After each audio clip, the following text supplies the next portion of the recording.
ఇవన్నీ ఇలా చేయడం అస్సలు మంచిది కాదు. స్నానం అప్పుడు కాలు మీద కాలు పెట్టి రుద్దుకోకూడదు. శరీరాన్ని రుద్దుకున్నట్టే కాళ్ళను చేతులతో రుద్ది శుభ్రపరచుకోవాలి. దాన దైవ పూజ జప హోమ సమయాల్లో అంచులేని వస్త్రాలను ధరించకూడదు. పురుడప్పుడు సంక్రాంతి పర్వదినాల్లో శార్దములప్పుడు తమ పుట్టినరోజు నాడు వేడి నీటి స్నానాలు చేయరాదు అని శాస్త్రాలు సెలవిస్తున్నాయి.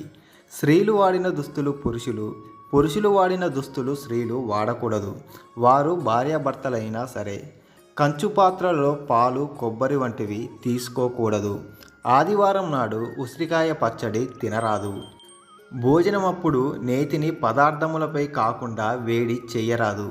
రసం వంటి వాటి మధ్య పాయసం అప్పుడు మజ్జిగ పెరుగన్నమప్పుడు నీళ్లు తాగరాదు. వాకిట్లో ఉదయం సాయంత్రం నీళ్లు చల్లి ముగ్గులేస్తే లక్ష్మీదేవి అనుగ్రహిస్తుంది. వినేవారు ఉన్నారు కదా అని తెలియని వాటిని తమ తెలివితేటలు కలిపి చెప్పి నమ్మించరాదు. ఆవు గేదె 11 రోజులలోపు పాలు తీసినవాడు వాడినవాడు. భర్తను వదిలేసి ముక్కోటి దేవతలకు పూజ చేయకూడదు. ధూపం లేకుండా పూజ చెయ్యరాదు.